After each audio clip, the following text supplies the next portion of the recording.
السلام عليكم ورحمة الله وبركاته. أعوذ بالله من الشيطان الرجيم. بسم الله الرحمن الرحيم.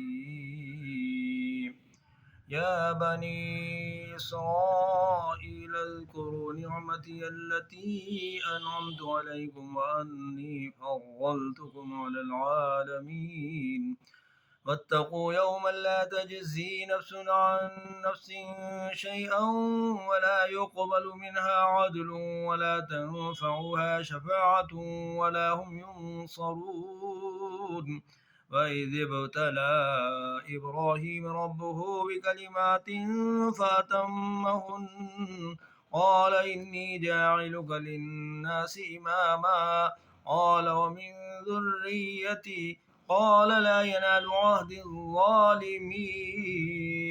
وإذ جعلنا البيت مثابة للناس وأمنا واتخذوا من مقام إبراهيم مصلى وعهدنا إلى إبراهيم وإسماعيل أن طهر بيتي للطائفين والعاكفين والركع السجود.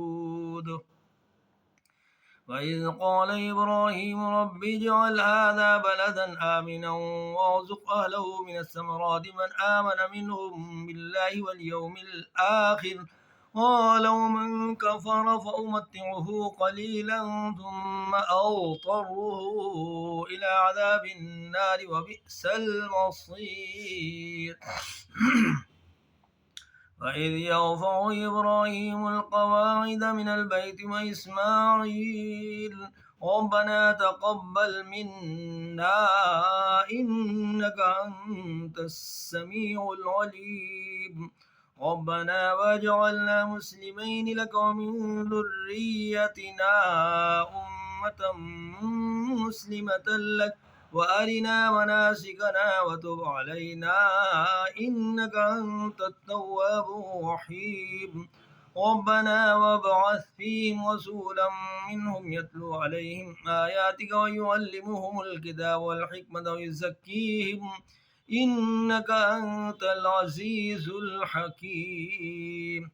ومن يرغب عن ملة إبراهيم إلا من سفه نفسه ولقد اصطفيناه في الدنيا وإنه في الآخرة لمن الصالحين إذ قال له ربه أسلم قال أسلمت لرب العالمين ووصى بها إبراهيم بنيه ويعقوب يا بني إن الله اصطفى لكم الدين فلا تموتن إلا وأنتم مسلمون.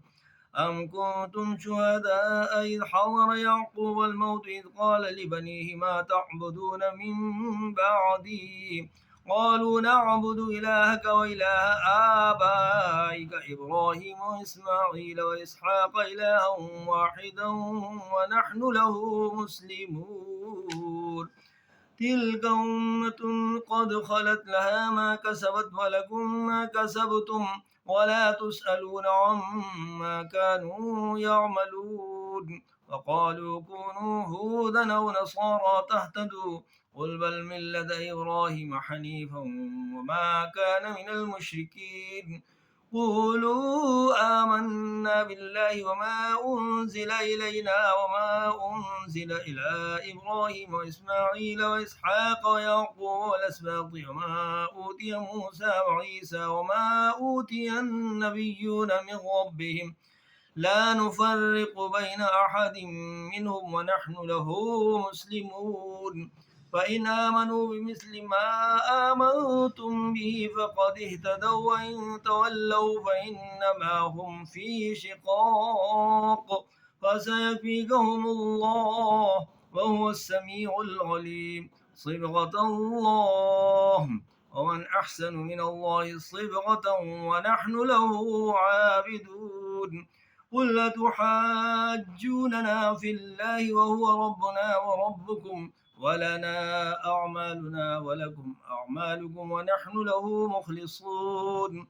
أم تقولون إن إبراهيم وإسماعيل وإسحاق ويعقوب والأسباط كانوا هودا أو نصارى قل أأنتم أعلم أم الله ومن أظلم ممن كتم شهادة عنده من الله وما الله بغافل عما تعملون تلك أمة قد خلت لها ما كسبت ولكم ما كسبتم ولا تسألون عما كانوا يعملون صدق الله العظيم.